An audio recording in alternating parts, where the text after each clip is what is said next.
Good. Woohoo! Awesome. Okay, we've been dancing. It's been great. Now we're all set. Cool. Oh, well, let's pray. God, I thank you for this morning. I thank you for who's here, God, and that you have brought the right people here, God, and your intentions for this morning, God. I just pray that you would speak them through my mouth, and that I would be a conduit, a vessel, and that my mouth would be yours. And God, I just pray that you would be here. Of course, you're here with us. You're always with us. God, I pray that you would help us to feel your Lord. I pray that you would just guide the rest of the service. In your name I pray. Amen. Whew. So, this has been a busy time for me. So, it's really exciting to be here and to be doing this because this is kind of the climactic moment of my weekend. So, it's fun. Like yesterday, I come from my parents are crazy. Really, really crazy. And so I was helping my mother have a Phoenix party. I have no idea where she got the name from and why it was the Phoenix party. But it was four separate parties in 2 days. So we had 50 people at her house in the rain on Friday. We had 2 book launches on Saturday morning. We had a Writers Guild reunion on Saturday afternoon, and we had a creative party where we had I think 7-10 artists come and show their work in their backyard. So this is like the woohoo, we're here. I made it to this point, and it's exciting because it's been a great weekend where I feel, and maybe this is just because I've been seeing actually people, where I'm like, my social stamina has been stretched and has been, where you've been working, you haven't worked those muscles, like your social, your interaction, your like go out of the house muscles, like where you're doing things. I haven't stretched that muscle, and so it's been a good weekend where that has been fully worked out, and it feels, and maybe that's why I'm feeling this way this morning is it feels like things are changing, right? Like we're getting to a place where there's, things are new. We get to go out again. We get to do all those things. And so I feel like we're in the place where freedom is here, right? It's coming, and it's exciting. So as I was thinking about this morning, and I was thinking on what did you want to say through me this morning? I have this tendency, I don't know why, but I'm like, what are we missing? What do we need this morning? What do you have for us that, we've been looking here and it's over here, right? And I live my life this way. I'm always asking the question, what is this person in front of me missing and what can I offer, right? I don't know if it's a good thing or a bad thing, but that's what I do. And so that's what I was doing for this morning is, God, what do you have for Cornerstone this morning? And it really brought me into a place of where we've gone through a really interesting season. We've gone through this really, it's hard season. And we're back, but we're here, we're able to interact, we're able to be together. And so God, what do you have for us now in this next season where we don't know what life looks like, we don't know what's going to happen, we don't know what September will be, but what do you have for us now as we move forward? And it's a remembrance of who are we? Like who's Cornerstone? Who are we now? Like where are we in the midst of all this? And so those are the thoughts that were coming to my head. And I was sitting there going, we've been so scattered, we're all over the place, that when we come together, what are the things that are important for us at Cornerstone? And are we seeing them? Are we not acting out? I'm not saying it's a false thing, but are we moving when God nudges us? So are we seeing those things here at Cornerstone? Like, we believe that God speaks. Are we hearing him speak? Are we believe that God heals. Are we seeing him heal? Are we believe that God moves? Are we seeing him move? And I just had that sort of stop and go, okay, we need to remember what we believe, and of course we do, but it's kind of that, it's a stop and go, don't get lost in what's going on, right? Let's not forget about what's out there. What does God want to do in here? And what is God wanting to do with Cornerstone? And it kind of brought up some questions of, are you hearing God? Are you stopping in the midst of things and asking God what he's saying? Are you feeling his nudges? Are you acting on the nudges? Are you slowing down? Because we are slowing down, but are we slowing down enough to actually act on them? And the big one that actually makes me stop is, are we fascinated with him? Are we fascinated with him right now? Or are we so worried about what's going on that we're forgetting to be fascinated, or we're putting our attention on something else so much that we're not fascinated? And I'm speaking to myself because I'm sitting there going, oh God, am I fascinated, right? What is my love set on? What is my heart set on right now? What am I filling my time with? Am I filling my time with videos and watching this or that, or talking to people about this or that? Or am I focused on him and filling my time with him? And so that what bubbles out is him. Whatever is in us is what bubbles out. I can always tell what's occupying my time, because I'm a verbal processor. And so I'm like, oh, I haven't been talking about Jesus enough. I must be filling my time with something that isn't focused on him. Right? I'm thinking about business, I'm thinking about work, all of a sudden I'm talking about work all the time. And so it's evidence to me, and so they go, oh yeah, your heart isn't where it's supposed to be. And so when I was thinking about all these things going on in my head, about what we're missing or what I've seen as a stop point to now, let's relook, is the image of Jesus outside the boat. And where are we? It doesn't seem like it's and he's picking up outside from the the boat. sound system. Oh God, sorry. Okay. Whew. Matthew 14, 22 to 23. Jesus is outside the boat.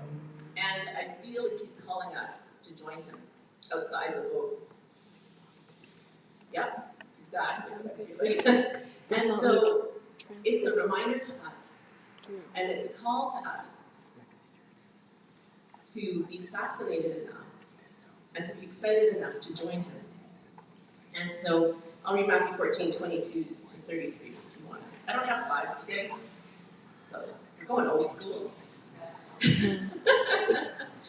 So immediately Jesus made his disciples get into the boat and go before him to the other side, while he sent the multitudes away, so he's preaching. And when he sent the multitudes away, he went up on the mountain by himself to pray. Now when evening came, so he stayed there for a while. When evening came, he was alone there, but the boat was now in the middle of the sea, tossed by the waves, for the wind was contrary. I like that, the wind was contrary. The wind had a personality that day. Now in the fourth watch of the night, Jesus went to them walking on the sea. And when the disciples saw him walking on the sea, they were troubled, saying, "It's a ghost." And they cried out for fear. But immediately Jesus spoke to them, saying, Be of good cheer, it is I, do not be afraid.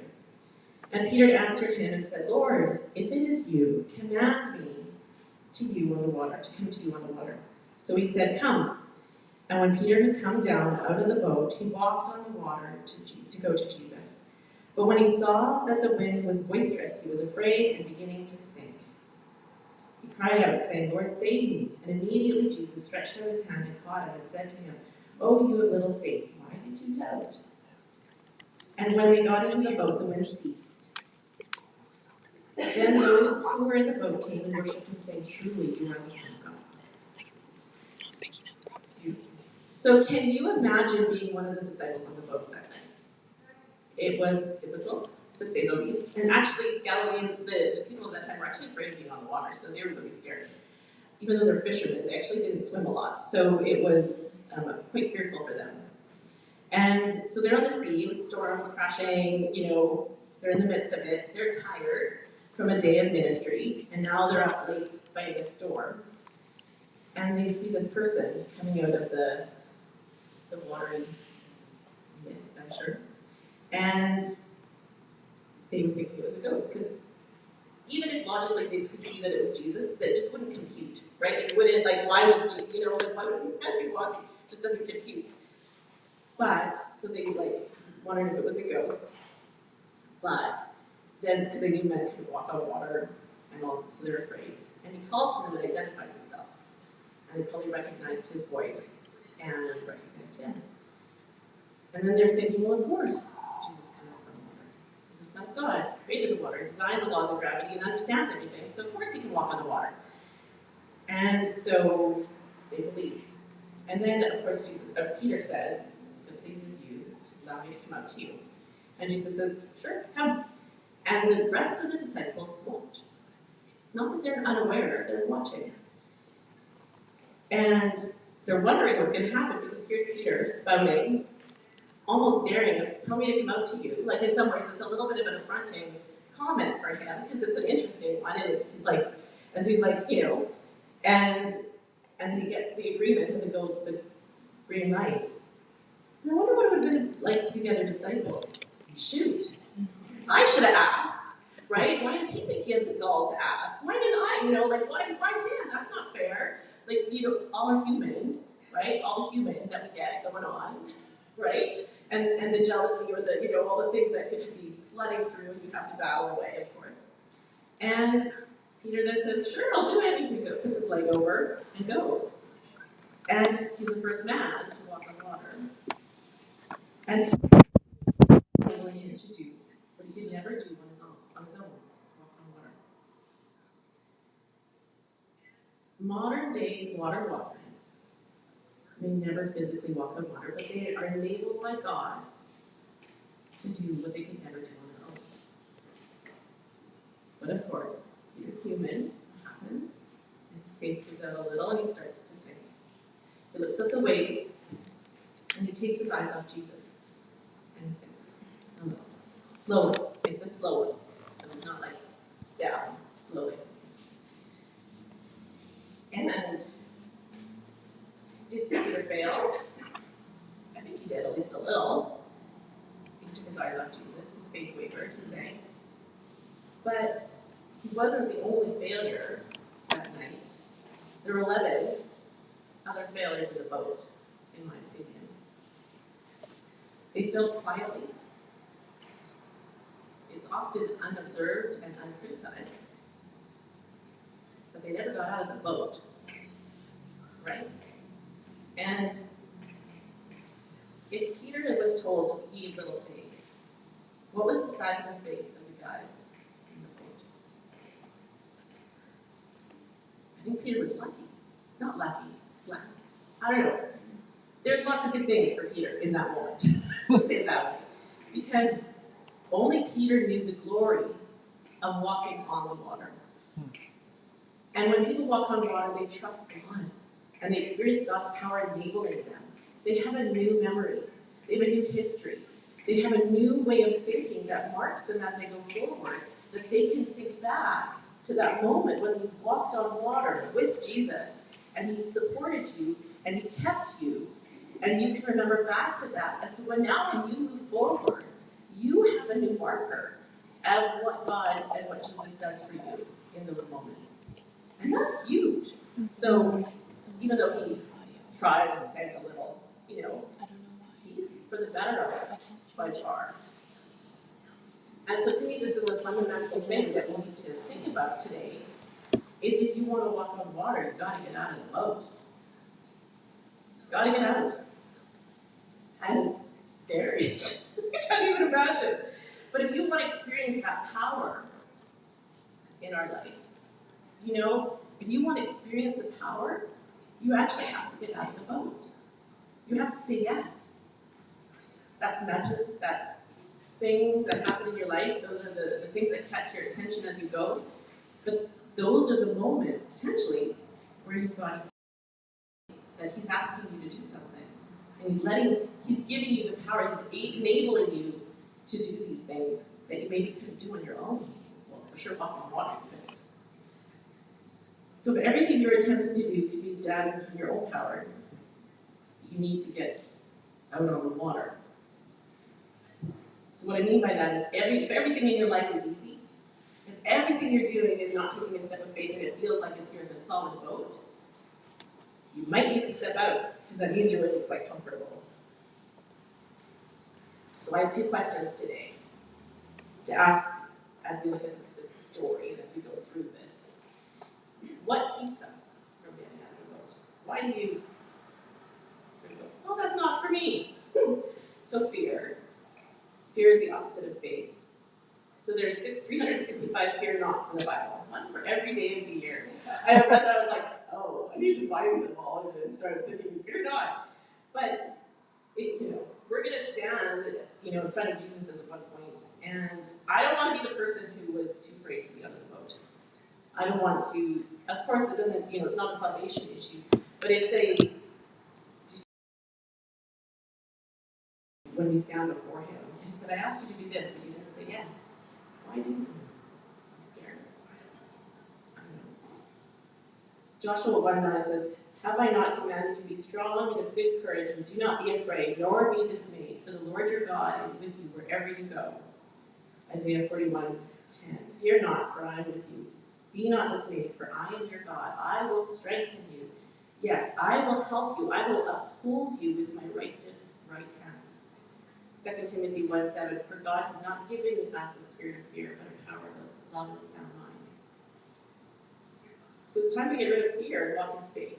Now, I have an interest in my walk with fear, because it has been a walk, it has been interesting, because I've lived in a space where, growing up, coming from a family where there's murder, fear is a very different situation, and it's a little different than what this fear is, but it still is huge, is that I have physically battled fear since I was 9. If I wanted to leave the house, it was battling fear. And so I tended to be a little bit more on the risky side of life, because I was like, I refuse to be fearful. And it was so much so that anytime I was fearful, I'm going, oh, that's where I need to go, because that's where I took it as a taking out, like fear wants to take me out of life, because I could be holed up. And my mom told me a story. My mom likes to train by story, and she likes to teach by story. And so she told me the story when I must have been 10, 12, somewhere in there. And she was working with a woman who had been victimized. I don't even remember what it was, but something had happened in her life where she was scared. And she was so scared in her house, she didn't want people outside of her house to hear her. Okay, so whenever she was home, so even in her house, she was so scared that she had pillows covering her whole floor. Like everywhere in her house, she had pillows, like bedroom pillows. And she would walk from pillow to pillow to pillow, so people wouldn't hear her, because she was so scared in her life that if she was heard, they would know she was there and she'd be heard. And so it became a phrase in our house we have these, you have these stories that are pivotal, and this was one of those for me, of I don't want to walk on pillows. And so my mom would say, oh, well, when that's, should we do that? And I'm like, Mom, I don't want to walk on pillows, we're doing it. And she's like, oh, gotcha, this is that zone of fear where we're battling now. So even in the city, I never had a curfew. I never had, my parents also went to the place of, there's nothing we could have done to stop this. So we're not going to change the way we do things, and I'm not going to smother Odia and have her locked in a house. And so I also had quite a bit of freedoms, but I definitely stretched those. Like I would walk on Main Street at 11 at night because I'm not going to be fearful. There's things that I did that maybe weren't smart, but it was so much in regards where I'm not going to let fear take me out. And I think that applies to this too, is that fear can take you out to the point where what you have to give is not seen or heard. And we can walk on pillows to the place where all the gifts that God has given us to give to each other are not heard or seen for our fear of having you hear them or see them. And so we're reluctant to take steps into unfamiliar territory. We're fearful that we fail, we may look foolish. It might be too demanding on our life. We don't want to, fear of commitment, because if I commit to that, then I got to do it. And we're busy, right? Fear that it won't work out. The 11 stayed in the boat because they were afraid to get out. They didn't want to drown. All they saw were the winds and the waves. And even after Peter actually walked on the water, they still feared the water. So if we are in the kingdom of God, are going to see God move in powerful ways, we need to be people who are willing to overcome the fear of whatever that is that's out there, that's scaring us, whether that's the wind or the waves or whatever, and get out of the boat.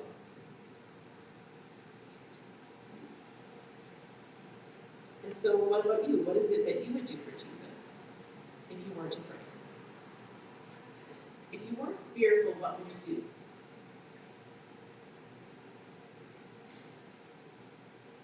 What would you pray if you weren't afraid? And maybe sometimes being afraid is such a strong word. Oh, I'm not afraid. I'm reluctant. Right? Oh, fear is such a... It's too far over here. What's the little word that you use instead of fear? Because that's an easier word to say. Oh, it's not mine. I'm just not good at that. Right? What would you do? What would you change? When you think things at our church, Cornerstone, what would you do different if you weren't afraid of people, of things, of failure, of what steps would you take? The antidote to fear is knowing that God is with you. His face is right before you. Oh, that one's offline. Our focus needs to be on Him. That's the only one that's online. Peter lived his life trusting God would catch him. That is how he became a water walker. He simply took the leap of faith. And let me ask you, when have you ever fully stepped out in faith? And was He there to catch you? Did He let you down? So one of the other things keeps us from getting out of the boat is comfort. So it's kind of along the same lines as fear, but it's the other side of it. And you can use this as an excuse as well, because we are good at excuses. I am not least, I know. So comfort will keep you in the boat. I'm speaking to the desire to live in and have a comfortable life. And sometimes it's boring, but it's comfortable, right? We know what to expect. We know what what my evening looks like if I'm comfortable and I don't do too much. Comfort should be our goal, though. Believers, what we do and what God calls us to isn't comfort. He's calling us out of that proverbial comfort zone. I don't want to stand before Jesus and say, I was comfortable.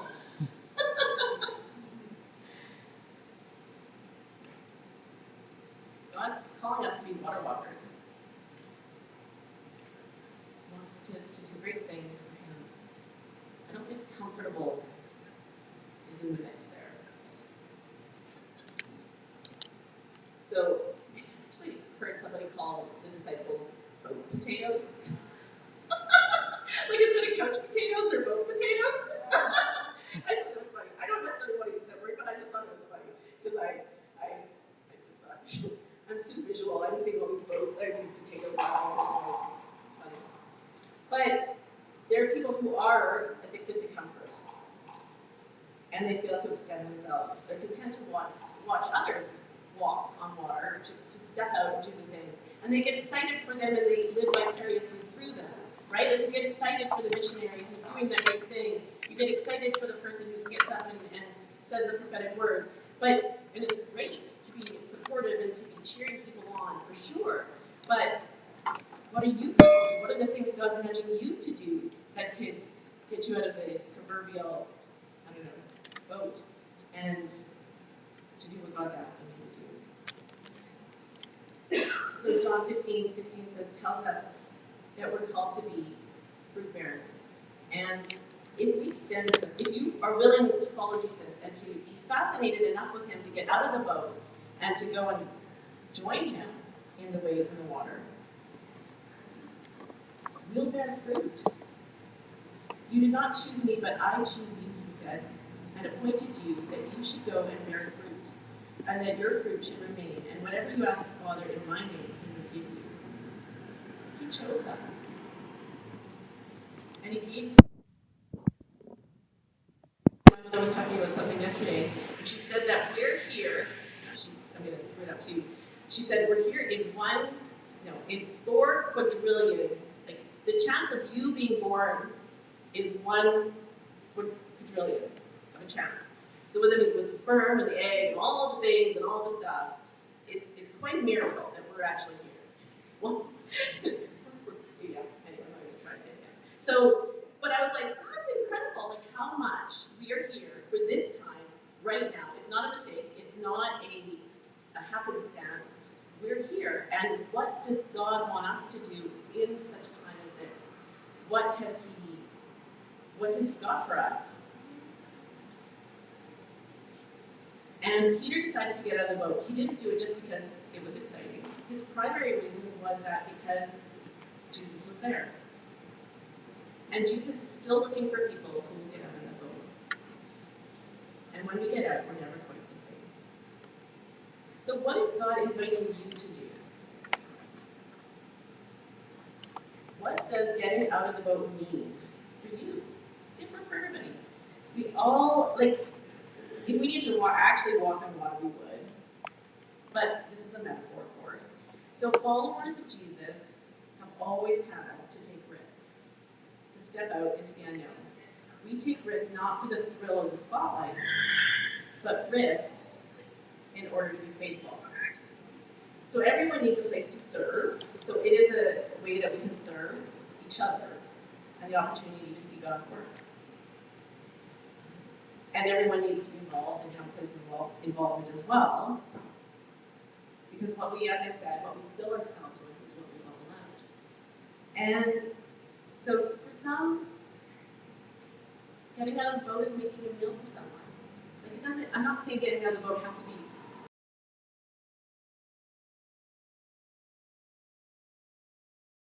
in your comfort zone. So what is it for you? It's saying yes to ministry. It's saying yes to fasting, maybe. It's saying yes to teaching at Kingdom Kids. It's saying yes to praying. It could be getting on, the worship team. I don't know. It could be all sorts of things. It could be something, but it's stepping out. It could be actually stepping out and inviting friends to church. That could be big. That would be a big one for me. In a way. Yeah. And so the big question is, what stirs your heart? I know that when I get jazzed and I get all excited, I sit up. So I say, what makes you sit up? What makes you, you know what I mean? The excitement that all of a sudden you start talking about it and you're like, and you sit up. You're sitting on the couch chatting with friends and all of a sudden you start talking about a topic and you sit up. That one. What's that? Because it might be God's calling you and there's something in your heart that has you jazzed. And He's asking you to do something about it. And so, I don't know, I get excited about that. And so that's for you to do. There's some work there. You can ask God, what are you jazzed about? What is God inviting you to do? What's on your, and what does September look like? We're going into a new season. There's a little bit more stuff going on, and I'm excited about it. I don't know, I'm like, woohoo, September, for some reason. I don't know. I'm like, I see freedom. So that was really fun, Brad, that we talked about it, because I'm like, I'm seeing it. I don't know. I have no idea if it's true, but, And I want to remind you, God doesn't call the qualified. He calls the willing. He calls the people who say yes. And if you don't say yes, He's going to call someone else who will say yes. And He'll keep going down the line to find the people who say yes. So sometimes you sit there going, why did that person get to do all the things? It's just because they said yes. It's just because they said yes. Some people say, why does your mother get to speak all these places? And I said, well, she doesn't say no. Literally, she doesn't say no. And she actually said, okay, Odia, I want to build this, like when I was 15. We went through a season where my mother was sort of talking to people and talking to the government and a victim advocate, right? A lot of victim advocacy and helping people through forgiveness and she had that really strong for God to speak through her, and she felt that where I want to, this is what my yes is, right? And so she says, she's talking, we sat down as a family, she goes, I'm going to say yes to every speaking engagement for the next year. Are you guys all game? And we're like, yeah, go for it. And so she said yes to every, she's working full time, right? And this is not her job. My mother has never been paid for anything she's ever done. All of her books have never made money. All of her stuff has never been, for, just in case there's a thought out there, it's never been that. It has all been the, I need to help, because we have to have something good come out of this, right? So it's been the yes. So I've been in an environment where people say yes. And so that is what, it's not, because she learned. She learned how to speak. She didn't know how. She learned. That was trial and error. You know, people ask her, and she's prepared. Right? Even yesterday, somebody asked her, so how come you're so eloquent? And you can just see her going, I don't know why. Right? Like she doesn't know. She's, you know, when you see her on the news or whatever, why? How did this happen? And I was sitting there going, Mom, it's because you're prepared. She writes a press release every time she has something she has to go to. So if she's going somewhere she thinks there's going to be something, she writes a whole 2-page article. Basically, she's a writer. She writes a whole 2-page article so that when she goes and she's asked off the cuff something, she has words that she can pull from. So she prepares. So it's the willing. So are you going to say yes to when God asks you to do something or nudges you to do something? So let's do a little bit of self-assessment. So what's your vote? Do you have a vote? What's your vote? So what's comfortable, in other words? So safety, security, that's the vote. But it's not where God is necessarily centered, right?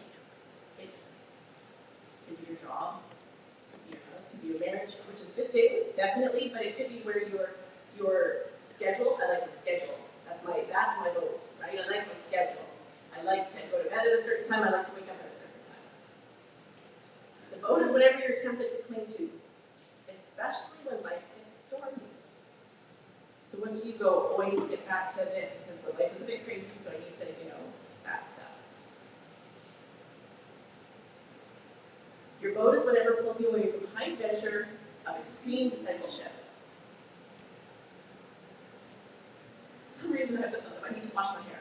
I don't know, but it's that thought of like, I have an excuse at home that I need to take care of, and that's in part of my daily life, that I need to get back to, right? If you want to know what your vote is, you also need to look at what your fear is, because your fear will indicate your vote. So there's also what produces fear in you, what produces that anxiety in you, or feel of failure, loss of dignity, judgment, making a mistake. That's a big one, right? I don't want to make a mistake. I don't want to sound stupid. I don't want to be seen as a fool or fanatic. That could be too, right? I don't want to be too out there, right? I want to be on fire for God, but not too,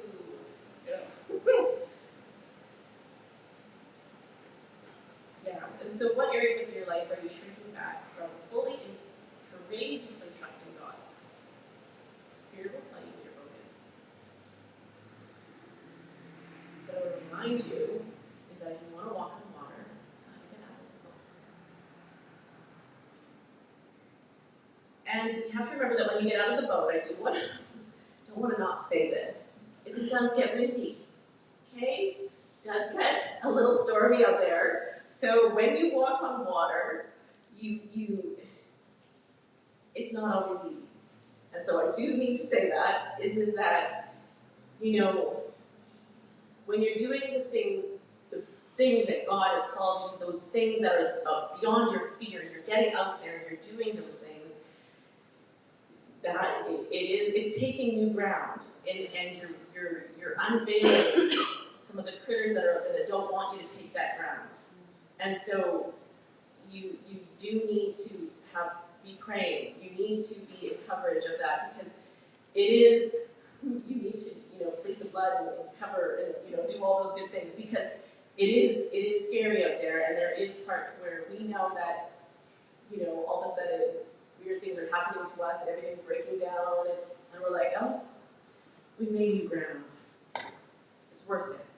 But it is a storm. So I just want to make sure that I mention that, is that anytime you're facing that storm and walking on water,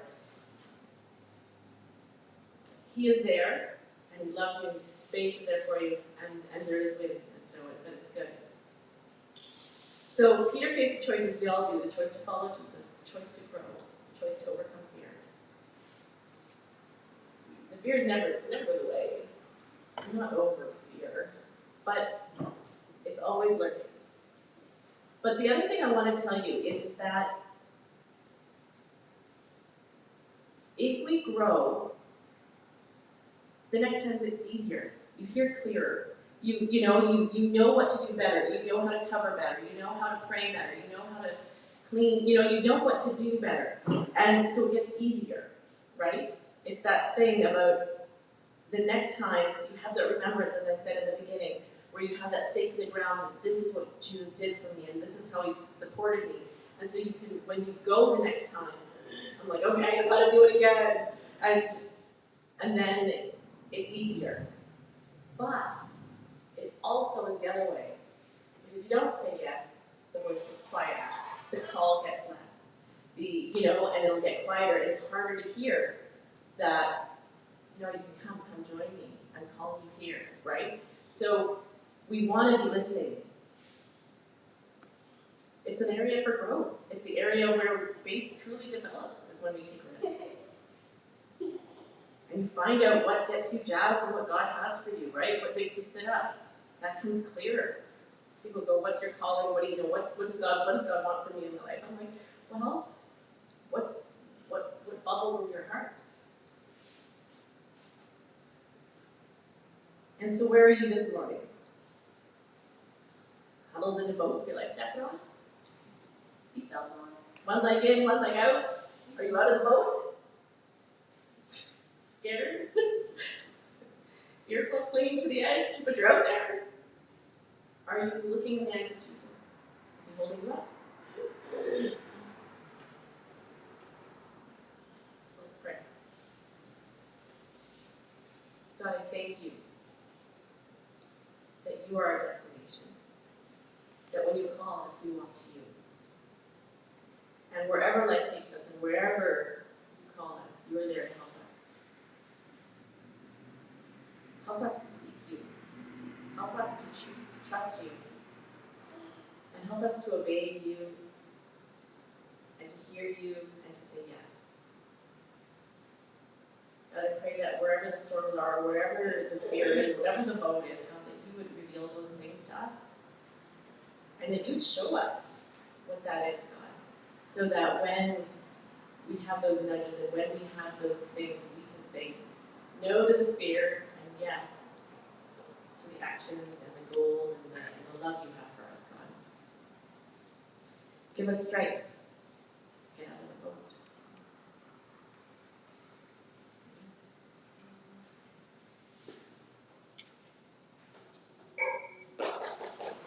Take